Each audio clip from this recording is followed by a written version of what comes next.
क्या आपको पता है इंडिया के ओन जीपीएस सिस्टम के बारे में, और इस जीपीएस सिस्टम को क्यों बनाया गया था, और हाल ही में इस जीपीएस सिस्टम के बारे में एक बुरी खबर आई। चलिए जानते हैं। वैसे मेरा नाम है तौसीफ और आप देख रहे हैं टॉक एज टेक्निकल, और इस तरह के कंटेंट के लिए सबसे पहले इस चैनल को सब्सक्राइब कर लीजिए। तो बात है 1999 की, जब इंडिया और पाकिस्तान के बीच कारगिल वार हुआ था, और उस वक्त इंडियन गवर्नमेंट ने इंडियन आर्म फोर्स के लिए यूएस से नेविगेशन सैटेलाइट सर्विस प्रोवाइड करने की रिक्वेस्ट की, पर अमेरिका ने इस सर्विस को प्रोवाइड करने से मना कर दिया।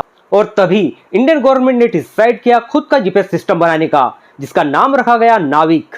और नाविक प्रोग्राम के अंडर इसरो ने 2013 से 2018 के बीच 9 जीपीएस सैटेलाइट लॉन्च किए, जिसमें से एक फेलर रहा और 8 लॉन्च सक्सेसफुल रहे। इस फर्स्ट जनरेशन सैटेलाइट सीरीज का नाम था IRNSS-1 और इनकी एज 10 साल की थी। मतलब ये सैटेलाइट मैक्सिमम 10 साल तक अच्छे से काम कर सकते थे। तो प्लान के हिसाब से इसरो को 2023 से इन सैटेलाइट्स को सेकंड जनरेशन सैटेलाइट के साथ रिप्लेस करना था, पर यहाँ दिक्कत हो गई थी रुबिडियम एटॉमिक क्लॉक के साथ। जीपीएस सैटेलाइट को काम करने के लिए एक्सट्रीमली प्रिसाइज टाइम चाहिए, जिसे ये क्लॉक प्रोवाइड करती है।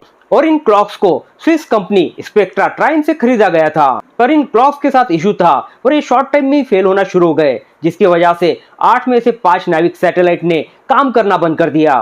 इसी से सबक लेते हुए इसरो ने सेकंड जनरेशन सैटेलाइट के लिए रुबिडियम एटॉमिक क्लॉक इंडिया में ही डेवलप कर लिए। इसके बाद इसरो ने पहला सेकंड जनरेशन सैटेलाइट NVS-01 29 मई 2023 को सक्सेसफुली लॉन्च कर दिया, और सेकंड सैटेलाइट NVS-02 को 29 जनवरी 2025 को लॉन्च किया गया। और ये मिशन पार्शियल सक्सेस रहा, क्योंकि ये सैटेलाइट तय ऑर्बिट में नहीं पहुंच पाया, और इस फेलर के चलते NVS-03 सैटेलाइट के लॉन्चिंग को डिले कर दिया गया। अब इस पॉइंट पर हमारे पास सिर्फ 4 एक्टिव नाविक सैटेलाइट बचे थे, जो थे IRNSS-1B, 1F, 1I और NVS-01। और नाविक सिस्टम को ठीक से काम करने के लिए मिनिमम 4 सैटेलाइट की जरूरत थी। मतलब हम बिल्कुल कट टू कट पर थे। पर इन 4 सैटेलाइट में से IRNSS-1B और 1F 10 साल की लाइफ पूरी कंप्लीट कर चुके थे। मतलब ये दोनों सैटेलाइट अपने लाइफ से ज्यादा चल गए। और IRNSS-1F इस सैटेलाइट के 3 में से 2 क्लॉक